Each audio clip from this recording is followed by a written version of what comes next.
All right. Good afternoon, everyone. Thank you for joining us today. My name is Joanne Marie Andrade. I'm with the Planning Department, and I'll be facilitating this Boerne neighborhood discussion, or B&D, regarding the Cibolo Vista Storage Facility Special Use Permit. Today is August 20th, 2024, and we're here to ensure that everyone has an opportunity to learn about and discuss this proposed development. Your feedback today is essential and will directly impact the next steps in this process. So let's go ahead and get started. First, I want to give a brief overview of what the Boerne neighborhood discussion meetings are all about. These meetings are an informal opportunity for residents like you to learn about developments proposed near your homes and businesses. For developers, these meetings are a chance to gain early insight into community perspectives, which can help identify potential issues before the project is formally considered by the city. For residents, this is your chance to learn more about the developments, voice your concerns, and provide input that could help shape the project. So I want to emphasize that these meetings are for informational purposes only. They don't replace the formal public meetings like the P&Z that are required for official consideration of the project. Now let's dive into the main topic of today's discussion, which is the Cibolo Vista Storage Facility Special Use Permit. Today's agenda includes a presentation by the applicant and developer, followed by an open discussion where we will welcome questions and feedback from the residents. And finally, we'll wrap up with a discussion on next steps where we'll outline what happens after today's meeting and how you can stay involved in the process. So before we hear from the developer and our applicant, it's important to understand what a special use permit or SUP is. The purpose of an SUP is to allow for uses that are not automatically permitted within certain zoning areas. This process ensures that any proposed use is compatible with the surrounding community and environment. So here are the key steps. SUPs require extra staff review and attention and a thorough review to align the project with community needs and expectations. The city also assesses how the project may impact traffic, safety, and overall property values. Now, the second part, the B&D meeting, that's where your role as the public comes in. Your input is crucial. You'll have opportunities to share your feedback during formal public hearings before any decisions are made. This project will also go before the Planning and Zoning Commission, or P&Z, for a public hearing, providing another chance to review and comment as well.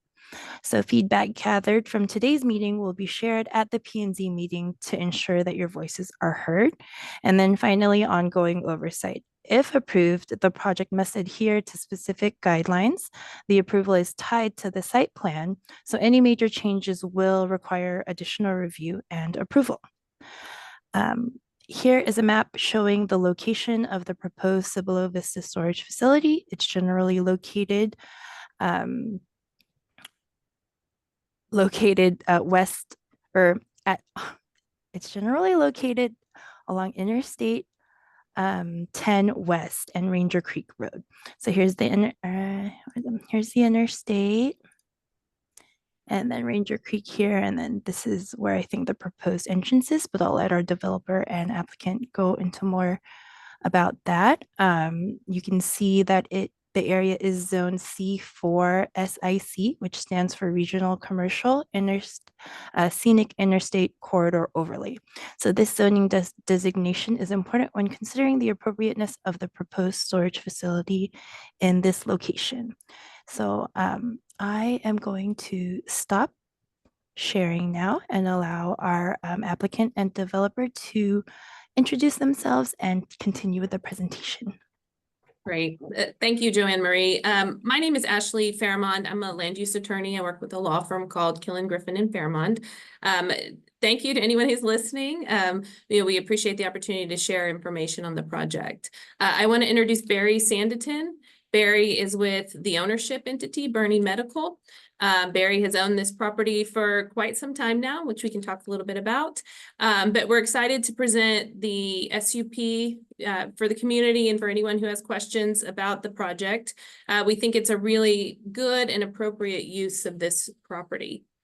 So with that, we have a short presentation that we do want to share.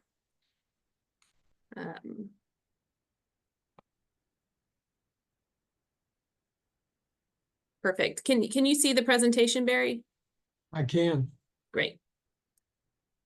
Here we go. So as Joanne Marie mentioned, the property fronts along I-10. It's 2.75 acres or so. And you can see it's outlined here in green. It's a really odd shaped piece of property. It is long and narrow, which does limit in the types of uses that can go here. Barry and his group purchased this property back in 2004, along with additional property here to the south and to the north and northeast as well.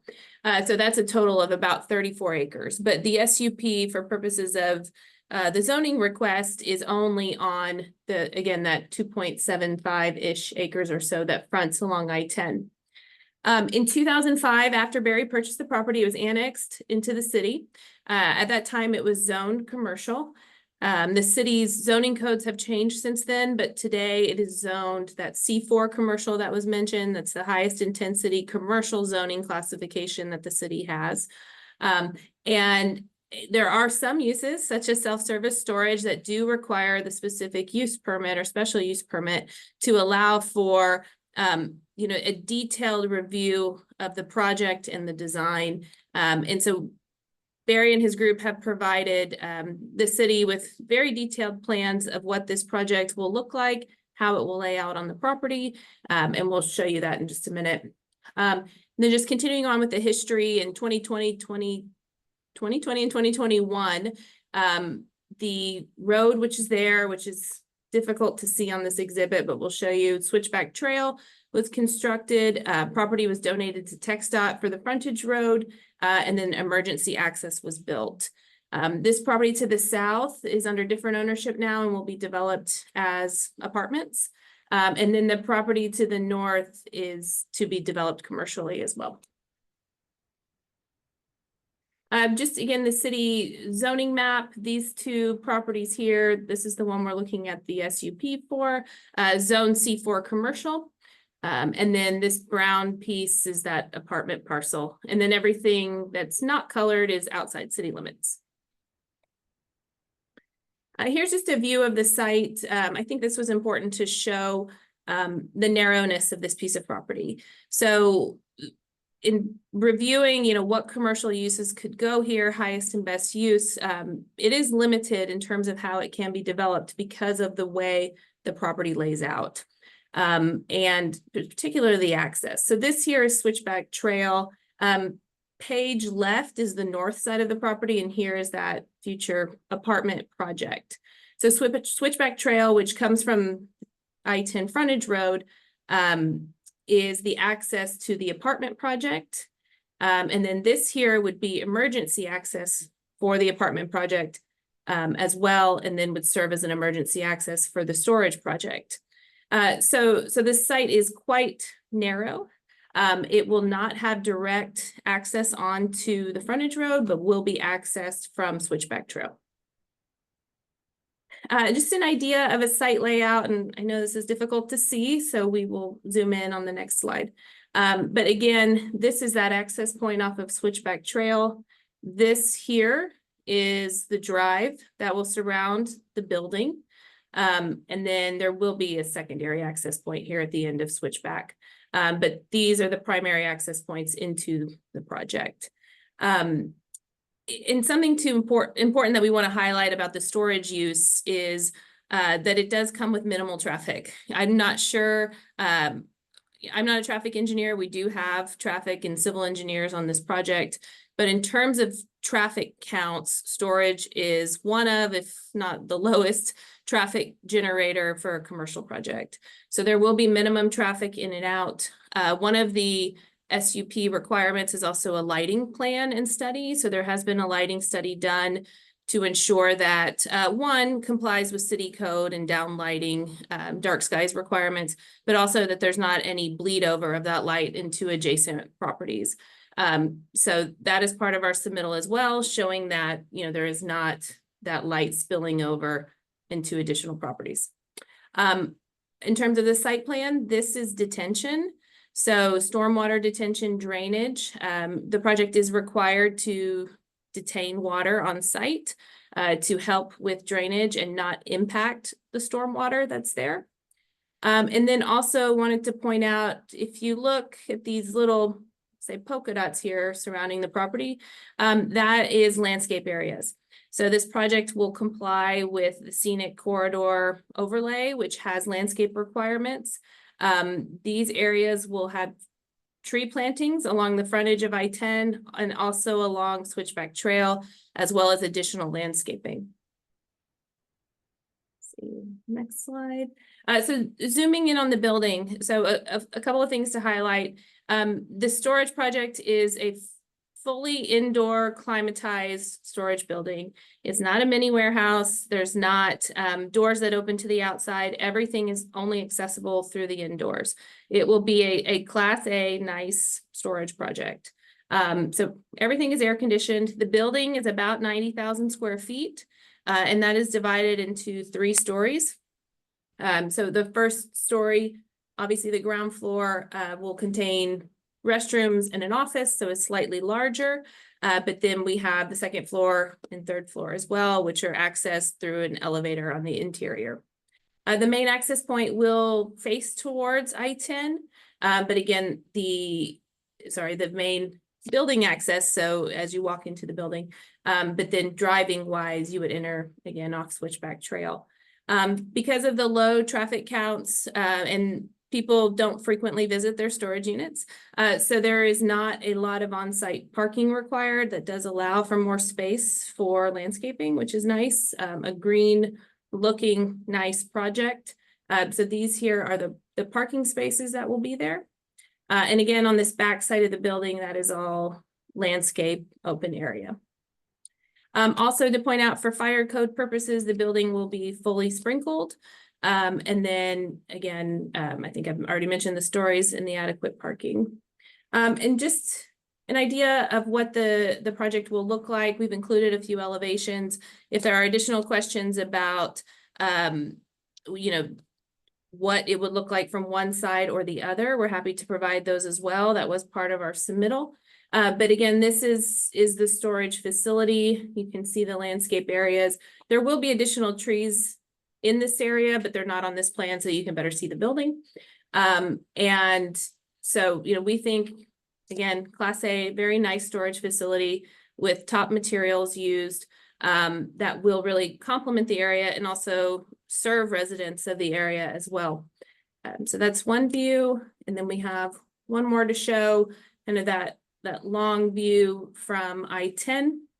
And again, a little bit difficult to see, but we're happy to share additional information on this as well. The SUP submittal is pretty extensive, so we do have a lot of additional information on, again, building elevations, landscaping, lighting, all of those things that go along with the project. So if there are any questions, I am including my contact information here. Happy to talk with anyone who has questions, concerns, thoughts on the project. We're happy to do that. So with that, Barry, I don't know if you have anything you want to add. Well, not necessarily. I think you did a good job covering all salient matters. I can just tell you that from the outset, with regard to the overall development, we planned carefully around the very limited but heritage oaks that are in place there. There were 2 open fields. This is one of them, which we thought was more appropriate for the commercial use that we have in mind. And you just summed up our intentions there. And we think it's a well-designed project in the most appropriate place along the highway where there's 37,000 vehicles per day. We don't think that's appropriate to have any type of residential use in that location. So that's about all I could add at this point, I think. Great. Thank you. Joanne Marie, I think that's all we have. Okay, great. Thank you, Ashley and Barry, for that thorough presentation. I'm gonna go ahead and open the floor, or the, so to say, mic, for anyone that's on that has any questions or comments. I guess I should ask, is anyone here from the public tonight?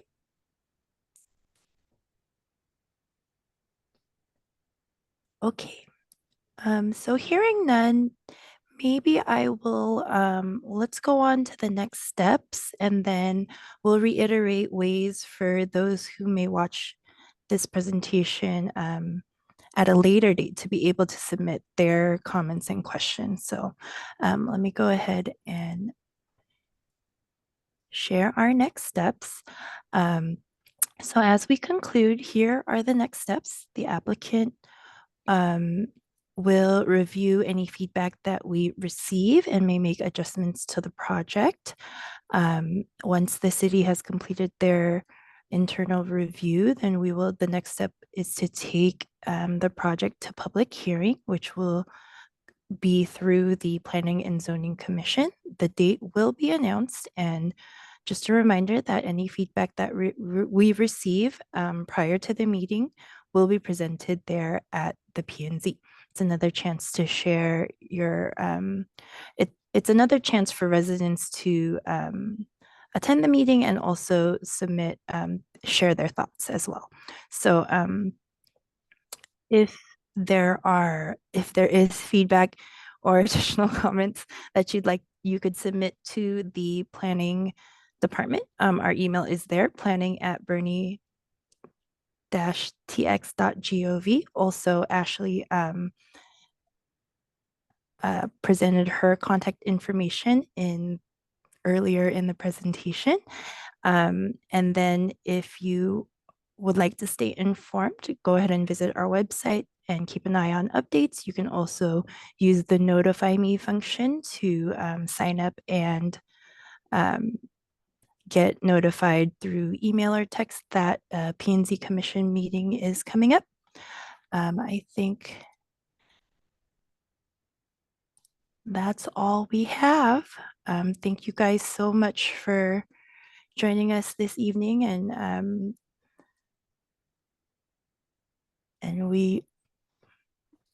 yeah, that's it.